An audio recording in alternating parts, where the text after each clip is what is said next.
بسم اللہ الرحمن الرحیم۔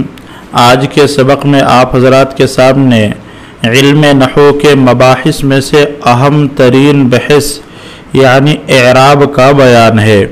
تو سمجھیے کہ کیفیت کے اعتبار سے اعراب کی تین قسمیں ہیں۔ نمبر ایک اعراب لفظی، نمبر دو اعراب تقدیری، نمبر تین اعراب محلی۔ اعراب لفظی وہ اعراب ہے جو لفظوں میں موجود ہو، جیسے جاء زید، رأیت زیدا، مررت بزید۔ دیکھیے ان تینوں مثالوں میں زید، زیدن، زیدن اعراب زید کی دال پر آ رہا ہے، اور یہ اعراب ہمیں محسوس بھی ہو رہا ہے، اس لیے اس کو اعراب لفظی کہیں گے چونکہ یہ لفظوں میں موجود ہے۔ اعراب کی دوسری قسم ہے اعراب تقدیری۔ اعراب تقدیری وہ اعراب ہے جو لفظوں میں موجود نہ ہو بلکہ پوشیدہ ہو، جیسے جاءت سلمى، رأیت سلمى، مررت بسلمى۔ دیکھیے جاءت سلمہ میں ضمہ پوشیدہ ہے، رأیت سلمہ میں فتحہ پوشیدہ ہے، اور مررت بسلمہ میں کسرہ پوشیدہ ہے۔ تو اس کو ہم اعراب تقدیری کہیں گے چونکہ یہ اعراب لفظوں میں نظر نہیں آ رہا ہے۔ اعراب کی تیسری قسم ہے اعراب محلی۔ اعراب محلی وہ اعراب ہے جو اسم مبنی پر آتا ہے۔ اس کا مطلب یہ ہے کہ یہ اسم مبنی ایسی جگہ واقع ہے کہ اگر اس کی جگہ کوئی اور اسم معرب ہوتا تو لفظاً یا تقدیراً اس پر اعراب آ جاتا، جیسے ہاؤلائی میں، جیسے جاء ہاؤلائی میں ہاؤلائی۔ اس کو سمجھیے، یہ اعراب کی تیسری قسم ہے۔ اعراب کی تیسری قسم ہے اعراب محلی، جس کا حاصل اور خلاصہ یہ ہے کہ اعراب محلی یہ اسم مبنی پر آتا ہے، اور اس کا مطلب یہ ہوتا ہے کہ اسم مبنی کسی ایسی جگہ واقع ہے کہ جس سے پہلے کوئی عامل رافع ہے یا عامل ناصب ہے یا عامل جار ہے۔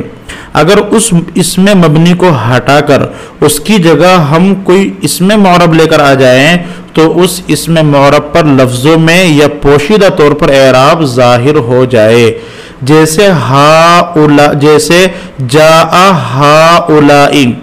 دیکھیے اس مثال میں ہاؤلائی یہ حالت رفعی میں ہے، لیکن مبنی ہونے کی وجہ سے اس پر اعراب ظاہر نہیں ہو سکتا، نہ تو لفظوں میں ظاہر ہو سکتا ہے اور نہ ہی تقدیراً ظاہر ہو سکتا ہے، چونکہ اعراب کی جو پہلی دو قسمیں ہیں اعراب لفظی اور اعراب تقدیری، یہ دونوں معرب کے ساتھ خاص ہیں۔ اس میں مبنی پر نہ تو لفظوں میں اعراب آ سکتا ہے اور نہ ہی پوشیدہ طور پر اعراب آ سکتا ہے۔ اس میں مبنی کو جب بھی ہم اعراب کے ساتھ متصف کریں گے، یعنی اس کا اعراب جب بھی بیان کریں گے تو یہی کہیں گے کہ یہ اس کا اعراب محلی ہے۔ اور اعراب محلی کا مطلب یہ ہوگا کہ اس مبنی پر تو نہ تو لفظوں میں اعراب آ سکتا ہے اور نہ ہی پوشیدہ ہے، البتہ اس مبنی کو ہٹا کر کسی دوسرے اسم کو اس کی جگہ رکھیں گے تو اس پر اعراب ظاہر ہو جائے گا۔ اس کی مثال وہی ہے جیسے جاء ہاؤلائی، ہاؤلائی مبنی ہے، اس پر تو اعراب ظاہر نہیں ہوگا، نہ لفظوں میں ظاہر ہوگا اور نہ پوشیدہ طور پر ظاہر ہوگا، البتہ ہم ہاؤلائی کو ہٹا کر کے اس کی جگہ اگر زید کو رکھیں اور کہیں جاء زیدن تو زیدن پر اعراب ظاہر ہو گیا، ضمہ ظاہر ہو گیا، اس کو اعراب محلی کہیں گے، یعنی یہ ہاؤلائی کے محل کا اعراب ہے۔ تو اعراب کی یہ تین قسمیں آپ حضرات کے سامنے آ گئی۔ اس کے بعد ایک بات اور سمجھیے، ہر اسم کی تین حالتیں ہوتی ہیں۔ نمبر ایک حالت رفعی، نمبر دو حالت نصبی، نمبر تین حالت جری۔ حالت رفعی وہ حالت ہے جس میں اسم مرفوع واقع ہو، جیسے جاء زید۔ اس مثال میں زید حالت رفعی ہے، اس لیے کہ زید مرفوع واقع ہے، اور مرفوع ہے اس وجہ سے کہ اس سے پہلے عامل رافع جاء موجود ہے۔ حالت نصبی وہ حالت ہے جس میں اسم منصوب واقع ہو، یعنی اس سے پہلے کوئی عامل ناصب موجود ہو، جیسے رأیت زیدن، اس مثال میں زیدن یہ حالت نصبی میں ہے، اس لیے کہ اس سے پہلے اس کا عامل ناصب رأى موجود ہے اور زید مفعول بھی ہونے کی بنا پر منصوب ہے۔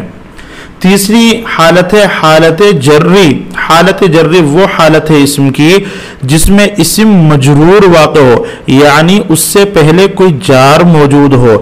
عامل جار دو ہی ہوتے ہیں، یا تو مضاف ہوگا یا حرف جر ہوگا، جیسے غلام زیدن، اس مثال میں زید یہ حالت جری میں ہے، اس لیے کہ اس سے پہلے عامل جار غلام مضاف موجود ہے۔ مررت بزید، اس مثال میں زید حالت جری میں ہے، اس لیے کہ زید سے پہلے عامل جار با موجود ہے۔ جتنا سمجھ میں آ رہا ہے اتنا ہی سمجھ لیجئے یہ کون کس طرح کا عامل ہوتا ہے، کون عامل رافع ہے، کون عامل ناصب ہے اور کون عامل جار ہے۔ یہ جیسے جیسے آپ پڑھتے رہیں گے کتاب کو تو کتاب میں آگے یہ سب مباحث آ رہے ہیں، انشاءاللہ کتاب کے اختتام پر جب پہنچیں گے تو یہ ساری بحثیں آپ حضرات کے سامنے پیش کی جا چکی ہوں گی۔ تو یہ دو باتیں آپ حضرات کے سامنے آئی ہیں، اعراب لفظی، اعراب تقدیری اور اعراب محلی کا بیان، پھر اسم کی تین حالتوں کا بیان، حالت رفعی، حالت نصبی اور حالت جری۔ اس کے بعد دیکھیے صاحب نحومیر فرماتے ہیں فصل بدا کے اعراب اسم سے است، جان لیجئے کہ اسم کے اعراب کی تین قسمیں ہیں، رفع، نصب و جر۔ یعنی نمبر ایک رفع، یہ اسم کا اعراب جب پہلے عامل رافع ہوگا تو اس کے نتیجے میں رفع آئے گا، جیسے جاء زیدن، زید معرب ہے اور اس پر رفع آ رہا ہے اور یہ رفع عامل رافع جاء کا اثر ہے۔ دوسرا اعراب ہے نصب، جیسے رأیت زیدن، زیدن اسم ہے اس پر نصب آ رہا ہے اور یہ نصب عامل ناصب رأى کا اثر ہے، چونکہ رأى فعل ہے اور اس نے زیدن کو اپنا مفعول بھی بنایا ہے اور جو بھی مفعول بھی ہوگا وہ منصوب ہوگا۔ تیسری قسم ہے جر، جر یہ عامل جار کا اثر ہے، جیسے مررت بزید، اس مثال میں زید مجرور ہے، زید پر جر آ رہا ہے اور یہ اثر ہے عامل جار با کا۔ تو اسم کا اعراب صرف یہ تین قسموں کا ہوگا، نمبر ایک رفع، نمبر دو نصب، نمبر تین جر۔ ان تین قسموں سے باہر اسم کا اعراب کبھی نہیں ملے گا، یعنی اسم منحصر ہے اعراب کے اعتبار سے صرف انہی تین قسموں میں۔ آگے فرماتے ہیں اس میں متمکن باعتبار وجوہ اعراب بر شازدہ قسم، وجوہ اعراب کے اعتبار سے اس میں متمکن کی 16 قسمیں ہیں۔ یہ 16 قسمیں، ان کے اسی طرح نام یاد رکھنا، ناموں کے ساتھ ہر ایک کی تعریف یاد رکھنا، ہر ایک کی مثالیں یاد رکھنا، یہ بہت ضروری ہے۔ اس بحث کو من وعن زبانیں یاد کیا جائے۔ یہ بحث جس طالب علم کو جتنی اچھی زبانیں یاد ہوگی اور جتنی زیادہ عملی مشق کی جائے گی علم نحو کے میدان میں، اتنی زیادہ انشاءاللہ کامیابی نصیب ہوگی۔ تو دیکھیے پہلی قسم ہے مفرد منصرف صحیح۔ مفرد منصرف صحیح یہ نام ہے، اس کی تعریف کیا ہے؟ دیکھیے مفرد منصرف صحیح وہ اسم ہے جو تثنیہ، جمع اور غیر منصرف نہ ہو اور اس کا آخری حرف حرف علت نہ ہو، جیسے کتاب، قلم، زید، یہ سب مثالیں مفرد منصرف صحیح کی ہیں، اس لیے کہ کتاب، قلم، زید یہ تثنیہ بھی نہیں ہے، یہ جمع بھی نہیں ہے اور ان کے آخر میں حرف علت بھی نہیں ہے۔ جب یہ تثنیہ بھی نہیں ہے، یہ جمع بھی نہیں ہے، یہ غیر منصرف بھی نہیں ہے اور ان کے آخر میں حرف علت بھی نہیں ہے تو ان کو ہم مفرد منصرف صحیح کہیں گے۔ یہاں تک تعریف کا بیان ہے۔ آگے حکم اعراب کیا ہے؟ مفرد منصرف صحیح کا اعراب ہے حالت رفعی میں ضمے کے ساتھ، حالت نصبی میں فتحے کے ساتھ اور حالت جری میں کسرے کے ساتھ. جیسے آپ کہیں گے جاءنی زید رأیت زیدا مررت بزید. دیکھیے تینوں حالتوں کا بیان آپ کے سامنے آ گیا. حالت رفعی کی مثال بھی، حالت نصبی کی مثال بھی، اور حالت جری کی مثال بھی. یہ چونکہ پہلی مثال ہے اس لیے رک کر یہاں پر ایک بات سمجھ لیجئے کہ ہم جو حالت رفعی کی مثال پیش کریں گے تو عام طور پر جاء عامل کو وہاں پر لائیں گے، چونکہ جاء یہ فعل ہے اور فعل اپنے فاعل کے لیے عامل رافع ہوتا ہے. اس کے بعد ہم اس کے اگر مرفوع کی مثال پیش کرنی ہوگی تو اس اسم کو جاء کا فاعل بنا کر پیش کریں گے. اور حالت نصبی کی مثال پیش کرنے کے لیے ہم رأیتو کا استعمال کریں گے، اور رأیتو چونکہ رأى فعل ہے، تا ضمیر مرفوع متصل فاعل ہے. اب یہ فعل متعدی ہے تو اس کو مفعول بہ کی ضرورت پڑے گی، تو آگے آنے والا اسم منصوب ہوگا مفعول بہ ہونے کی وجہ سے. تو حالت نصبی کی مثال جہاں بھی ہم پیش کریں گے تو اس کو رأیتو کا مفعول بہ بنا کر ہی پیش کریں گے. حالت جری کی مثال جہاں پیش کریں گے تو مررت بزیدن کی طرح، یعنی با کا مجرور، با کا معمول بنا کر پیش کریں گے. تو یہ تین چیزیں آپ حضرات یاد رکھ لیجئے. سمجھ میں آ رہا ہے تو ٹھیک ہے، نہیں تو جب عوامل کا بیان آئے گا تو یہ ساری بحثیں خود بخود سمجھ میں آ جائیں گی. بہرحال وجوہ اعراب کے اعتبار سے اس میں متمکن کی 16 قسموں میں سے پہلی قسم ہے مفرد منصرف صحیح. مفرد منصرف صحیح وہ اسم ہے جو تثنیہ، جمع اور غیر منصرف نہ ہو اور اس کا آخری حرف حرف علت نہ ہو. جیسے زیدن، یہ مفرد منصرف صحیح ہے. اس کا اعراب حالت رفعی میں ضمے کے ساتھ، حالت نصبی میں فتحے کے ساتھ اور حالت جری میں کسرے کے ساتھ ہوتا ہے. جیسے آپ کہیں گے جاءنی زیدن رأیت زیدن مررت بزیدن. یہ پہلی قسم کا بیان ہوا. دوسری قسم ہے مفرد منصرف قائم مقام صحیح. مفرد منصرف قائم مقام صحیح وہ اسم ہے جو تثنیہ، جمع اور غیر منصرف نہ ہو اور اس کے آخر میں واو ما قبل ساکن یا ما قبل ساکن ہو، یعنی آخری حرف واو یا ہو اور اس سے پہلا حرف ساکن ہو. جیسے دلون، یہ مفرد منصرف قائم مقام صحیح ہے. ظبیٌ، یہ بھی مفرد منصرف قائم مقام صحیح ہے. دلون مفرد منصرف قائم مقام صحیح اس لیے ہے کہ دلون یہ تثنیہ نہیں ہے، یہ جمع نہیں ہے، یہ غیر منصرف نہیں ہے اور اس کے آخر میں واو ہے دلون، اور واو سے جو پہلا حرف لام وہ ساکن ہے. لہذا مفرد منصرف قائم مقام صحیح ہونے کی ساری شرطیں اس کے اندر پائی جا رہی ہے. اسی طرح ظبیٌ، یہ بھی مفرد منصرف قائم مقام صحیح ہے اس لیے کہ یہ تثنیہ نہیں ہے، یہ جمع نہیں ہے، یہ غیر منصرف نہیں ہے اور اس کے آخر میں یا ہے اور یا کا جو ماقبل ہے، یا سے جو پہلا حرف با وہ ساکن ہے. لہذا یہ بھی مفرد منصرف قائم مقام صحیح کہلائے گا. یہاں تک تعریف کا بیان. مفرد منصرف قائم مقام صحیح کا اعراب کیا ہے؟ تو اس کا اعراب حالت رفعی میں ضمے کے ساتھ، حالت نصبی میں فتحے کے ساتھ اور حالت جری میں کسرے کے ساتھ ہوتا ہے. یعنی سیم وہی اعراب ہے جو پہلی قسم مفرد منصرف صحیح کا تھا. جیسے آپ کہیں گے ہاذا دلون رأیت دلون مررت بدلون. تو ہاذا دلون یہ حالت رفعی کی مثال ہے. ہاذا مبتدا ہے اور دلون خبر ہے اور خبر مرفوع ہوتی ہے تو یہ حالت رفعی کی مثال ہو گئی. رأیت دلون یہ حالت نصبی کی مثال ہے اور مررت بدلون یہ حالت جری کی مثال ہے. اسی طرح دوسری ظبیٌ کی مثال جاءنی ظبیٌ رأیت ظبیًا مررت بظبیٍ. دیکھیے دلون اور ظبیٌ پر حالت رفعی میں ضمہ آ رہا ہے، حالت نصبی میں فتحہ آ رہا ہے اور حالت جری میں کسرہ آ رہا ہے. تو یہی اس کا اعراب ہے. تیسری قسم ہے جمع مکسر منصرف. جمع مکسر منصرف وہ جمع ہے جو مکسر ہو، یعنی اس میں واحد کا وزن سلامت نہ رہے اور وہ منصرف ہو، غیر منصرف نہ ہو. جیسے رجل جمع رجال، یہ جمع مکسر ہے چونکہ یہ جمع سالم نہیں ہے. سیدھی سیدھی بات ہے کہ آپ یہ دیکھ لیجئے جمع سالم ہے یا نہیں. اگر جمع سالم ہے تو آخر میں واو نون یا نون ہوگا، اور اگر مؤنث کی تو آخر میں الف اور لمبی تا ہوگی۔ اگر ان علامات میں سے کوئی بھی علامت جمع کے اندر موجود نہیں ہے تو آپ آنکھ بند کر کے جمع مکسر کا فیصلہ کر دیجئے۔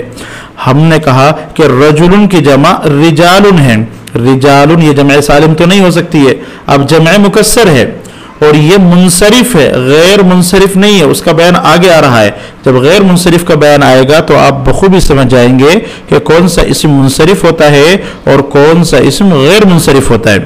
تو سمجھیے کہ کتابن کی جمع کتبن، تو کتبن بھی جمع مکسر منصرف ہے۔ یہاں پر سمجھنے کے لیے ایک علامت کے طور پر سمجھ جائیے کہ جس اسم کے آخر میں تنوین ہوتی ہے وہ منصرف ہوتا ہے، اور جس کے آخر میں تنوین نہیں آتی وہ غیر منصرف ہوتا ہے۔ اب بتائیے رجال اس کے آخر میں تنوین ہے، لہذا یہ جمع ہے، مکسر ہے اور منصرف ہے۔ کتابن کی جمع کتبن، تو یہ جمع بھی ہے اور مکسر ہے اور منصرف ہے، اس لیے کہ اس کے آخر میں تنوین آ رہی ہے۔ قلم کی جمع اقلام، تو یہ جمع ہے، مکسر ہے اور منصرف ہے، اس لیے کہ اس کے آخر میں تنوین آ رہی ہے۔ تو یہاں پر یہ تینوں باتیں، یعنی جمع بھی ہو اور جمع بھی جمع مکسر ہو اور پھر وہ منصرف ہو، منصرف ہونے کی پہچان کہ اس کے آخر میں تنوین آ رہی ہو، تو اس کا اعراب کیا ہے؟ فرماتے ہیں کہ جمع مکسر منصرف کا اعراب حالت رفعی میں ضمے کے ساتھ، حالت نصبی میں فتحے کے ساتھ اور حالت جری میں کسرے کے ساتھ ہوتا ہے۔ یعنی جمع مکسر منصرف کا اعراب بھی وہی ہے جو مفرد منصرف صحیح کا تھا، جو مفرد منصرف قائم مقام صحیح کا تھا۔ گویا وجوہ اعراب کے اعتبار سے پہلی تین قسموں کا اعراب ایک ہی ہے، مفرد منصرف صحیح، مفرد منصرف قائم مقام صحیح، جمع مکسر منصرف، ان تینوں کا اعراب ایک ہی ہے۔ اس کی مثال دیکھیے، جاءنی رجال، یہ حالت رفعی کی مثال ہے۔ آپ کہیں کہ حالت رفعی میں جاءنی رجال، رأیت رجالا، مررت برجال، تو یہ تین قسموں کا بیان ہو گیا۔ اس کو عبارت سے ملا لیجئے۔ اول مفرد منصرف صحیح، چون زید، صاحب نحومیر نے مفرد منصرف صحیح کی تعریف نہیں فرمائی ہے، لیکن آپ حضرات مفرد منصرف صحیح کو اس کی تعریف ہی کے ساتھ یاد کیجئے۔ نمبر ایک مفرد منصرف صحیح، چون زید۔ نمبر دو مفرد منصرف قائم مقام صحیح، چون دلون، جیسے دلون، دلون کے معنی ڈول۔ سوم جمع مکسر منصرف، تیسری قسم جمع مکسر منصرف، چون رجال، جیسے رجال۔ آپ کوئی بھی مثال لے سکتے ہیں، قلم کی جمع اقلام، کتاب کی جمع کتب، یہ بھی جمع مکسر منصرف ہی ہیں۔ آگے ان کا اعراب بیان فرماتے ہیں، رفع شاء بضم باشد، ان تینوں کا رفع یعنی حالت رفعی میں ضمے کے ساتھ، و نصب بفتح، اور نصب فتحے کے ساتھ، و جر بکسرہ، اور جر کسرے کے ساتھ۔ ہم نے تینوں قسموں کو الگ، تینوں کی تعریفیں الگ اور تینوں کا اعراب الگ الگ بیان کیا۔ اس انداز پہ اگر آپ یاد کریں گے تو انشاءاللہ فائدہ زیادہ ہوگا۔ چون جیسے جاءنی دلون، جاءنی زید ودلو ورجال، ورأیت زیدا ودلوا ورجالا، ومررت بزید ودلو ورجال، یہاں تک کہ تین قسموں کا بیان ہے۔ چوتھی قسم ہے وجوہ اعراب کے اعتبار سے اسم متمکن کی جمع مؤنث سالم۔ جمع مؤنث سالم کا بیان آپ حضرات جمع میں پڑھ چکے ہیں، تعریف مختصر الفاظ میں دہرائی جا رہی ہے۔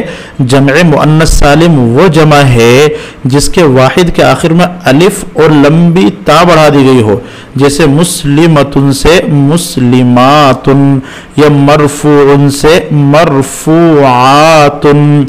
دو مثالیں پیش کرنے کا مقصد یہ ہے کہ واحد چاہے مؤنث ہو، جیسے مسلمتن یہ مؤنث ہے، اس کی جمع مسلمات ہے، اور واحد چاہے مذکر ہو، جیسے مرفوعن کی جمع مرفوعات آتی ہے، بہر صورت جمع مؤنث سالم کا حکم ایک ہی ہے۔ تو جمع مؤنث سالم میں خالی آپ کو اتنا دیکھنا ہے کہ واحد کے آخر میں الف اور لمبی تا بڑھا کر جمع بنائی گئی ہو تو وہ جمع مؤنث سالم رہے گی۔ اس کا اعراب آپ یہ بیان کریں گے جو آپ کے سامنے آ رہا ہے۔ جمع مؤنث سالم کا اعراب حالت رفعی میں ضمے کے ساتھ، حالت نصبی میں، حالت نصبی اور جری میں کسرے کے ساتھ ہوتا ہے۔ یعنی اس کی حالت نصبی حالت جری کے تابع ہوتی ہے، حالت نصبی پر الگ سے اعراب نہیں آتا. جیسے ہن مسلمات رأیت مسلمات مررت بمسلمات. تو مررت بمسلمات تو ٹھیک ہے، حالت جری میں کسر آ رہا ہے، اور ہن مسلمات بھی ٹھیک ہے کہ حالت رفعی میں ضم آ رہا ہے. لیکن جو حالت نصبی ہے رأیت مسلمات، یہاں بہت دھیان دینا پڑتا ہے، بہت غور و فکر سے پڑھنا پڑتا ہے. جو ابتدائی طلبہ ہوتے ہیں تو ہن رأیت مسلمات نہیں کہنا ہے، رأیت مؤمنات نہیں کہنا ہے، رأیت مؤمنات، رأیت مسلمات، رأیت صائمات، رأیت لاعبات. جتنی بھی جمع مؤنث سالم ہوں گی آپ حالت نصبی میں ان کے اوپر کسرہ ہی پڑھیں گے، جو ان کا اعراب یہ ہے، حالت نصبی میں کسرہ آتا ہے. دیکھیے چہارم جمع مؤنث سالم، نمبر 4 جمع مؤنث سالم، رفعش بضمہ باشد، اس کا رفع ضمے کے ساتھ ہوتا ہے، ونصب و جر بکسرہ، اور اس کا نصب اور جر کسرے کے ساتھ. یعنی حالت رفع میں ضمہ آتا ہے، حالت نصبی اور جری میں کسرہ آتا ہے. جیسے ہن مسلمات رأیت مسلمات مررت بمسلمات.